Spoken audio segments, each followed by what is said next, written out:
আপনার সালাত, নামাজ, কোরআন তেলাওয়াত যেগুলি আল্লাহ কবরে সামানা দিয়েছেন, আমরা একটা সামানও রেডি করতেছি না। আমরা যা রেডি করতেছি সব জুলুমের ঘাটতি, অত্যাচারের ঘাটতি। নাউজুবিল্লাহি মিন যালিক। যেগুলি কবরে আমাকে এক নম্বরে খারাপ সাপ হয়ে, বিচ্ছু হয়ে, জঘন্য কোরআনে পাকের মধ্যে রয়েছে ইন্নাল মুনাফিকিনা ফিদ দারকিল আসফালি মিনান নার। জাহান্নামের আগুনগুলো জ্বলতে জ্বলতে এমন কালো হয়েছে, এমন ভাবে তাপ হবে, দুনিয়ার এমন তাপ সৃষ্টি করা হয় নাই। আমরা সাধারণ দুনিয়ার তাপ দেখে, আগুনে জ্বলাফোড়া দেখে নিজেকে সহ্য করতে পারি না। বলা হচ্ছে পাশে আরেকজন জাহান্নামী জ্বলতেছে, আরেক জাহান্নামী দেখবে না, এমন কালো হয়েছে জ্বলতে জ্বলতে আগুনগুলো। এরকম নির্কৃষ্ট আগুনের মধ্যে ফেলা হবে।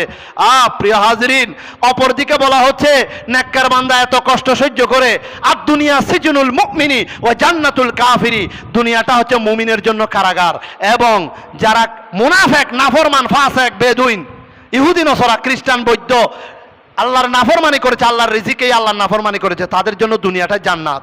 সেই জন্য যে কষ্ট আছে আপনি মনে করবেন ইন্নামা আল উসরি ইউসরা, আপনার জন্য দুঃখের পরে শান্তি অপেক্ষা করছে। মুসলমানেরা বেশি কষ্টে আছে সারা বিশ্বে, এটাই থাকার কথা, কারণ তাদের জন্য তো জান্নাত। সুন্দর দুলহার স্থান, জান্নাতের বাগান, জান্নাতের নিয়ামত অপেক্ষা করছে।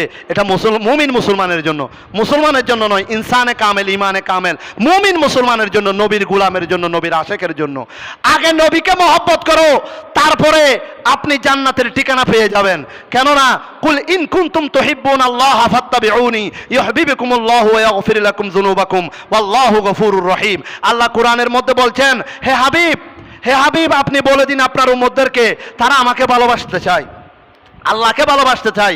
যদি আমার ভালোবাসা পেতে চায়, আমাকে ভালোবাসতে চাই, তাহলে আপনাকে আগে ভালোবাসতে বলুন, আপনার অনুসরণ করতে বলুন, আপনার মহব্বত আগে ধারণ করতে বলুন। আপনাকে যখন যথাযথ অনুসরণ করবে, মহব্বত করবে, আদব করবে, ইজ্জত করবে, তাহলে আমি রব্বুল আলামিনের মহব্বত আদায় হয়ে যাবে। সুবহানাল্লাহ। তখন কি হবে? লাওয়াজাদুল্লাহ তাওয়াবার রহিমা, আমাকে পাবে তাদের গুনাহ মাফকারী হিসেবে, দয়ালু হিসেবে আমাকে পাবে। সুবহানাল্লাহ।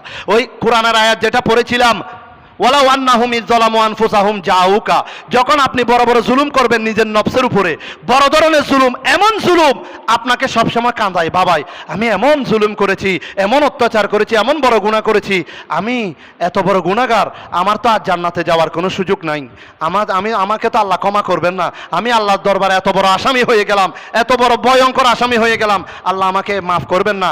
প্রিয় হাজরিন, আল্লাহ বলে দিচ্ছেন লা তাকুনাতু মির রাহমাতিল্লাহ, তোমরা আমার রহমত থেকে নিরাশ হইও না। ইন্নাল্লাহা ইয়াগফিরুয যুনুবা জামিয়া, নিশ্চয় আমি আল্লাহ পাহাড়ের চাইতে বেশি বড়, পর্বতের চাইতে বড় গুনাহ আমি মাফ করে দিব। ইন্নাল্লাহ